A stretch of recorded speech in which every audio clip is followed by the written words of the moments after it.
Hi guys. Election முடிஞ்சது, எல்லாம் கரெக்டாக போயிட்டுருக்கு. ரிசல்ட்டுக்காக வெயிட் பண்ணிட்டுருக்குறோம். ரிசல்ட்டு எப்படி வரும் என்ன வருங்கிறது யாருனாலே கணிக்க முடியல. சரி, அதெல்லாம் ஓகே.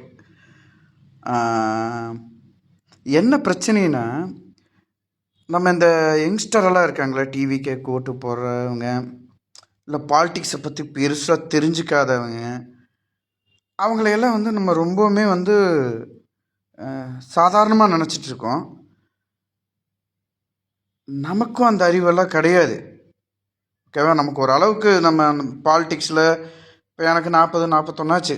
இப்போ நம்ம அந்த பாலிட்டிக்ஸை பார்த்துட்டே இருக்கோம். நமக்கு நிறைய விஷயங்கள் தெரியும். ஒரு 20 வயசு இருக்கிற பையனுக்கு என்ன தெரியுமோ அவ்வளோதான் தெரியும். அவங்ககிட்ட ஜேம்ஸ் வசந்தனெல்லாம் சில கேள்வியெல்லாம் அவங்கள போட்டு கேட்குற கேள்வி, அவங்கள போட்டு நான் மடக்கிறேன் பார், நான் எவ்வளோ பெரிய புத்திசாலி, நீங்கள் எவ்வளோ தற்குறியாக இருக்கீங்க பாருங்க, அப்படிங்கிற மாதிரி ஒரு மைண்ட் செட்டில் பேசுகிறதெல்லாம் நான் கவனிக்கிறேன். இப்போ நமக்கு வயசாகிட்டே போகுது, அவங்களுக்கு ஒரு நாள் வயசாகும். ஆனால் நம்ம நினச்சாலும் இப்போ இருக்கிற யங்ஸ்டராக மாற முடியாது. இது ரியாலிட்டி, இதுதான் உண்மை.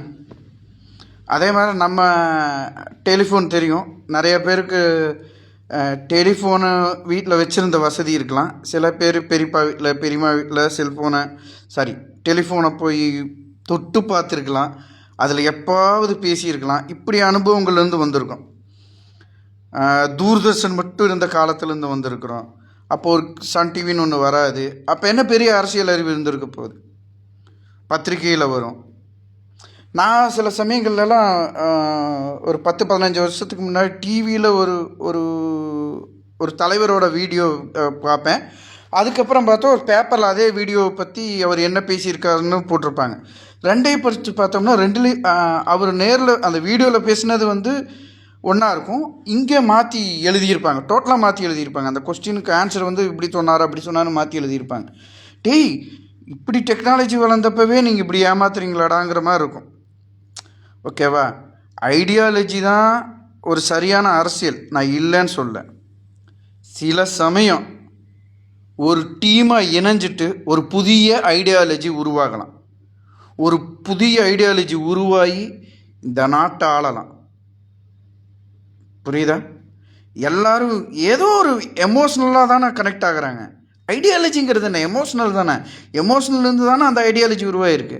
சார், அவங்களுக்கு எமோஷன் இப்போ இருக்குது, அதுக்கப்புறம் ஐடியாலஜி உருவாகும். ஓகே, டிவிகே பாய்ஸ், உங்களுக்கு நிறைய விஷயம் தெரியலங்கும் போது கற்றுக்க முயற்சி பண்ணுறீங்க.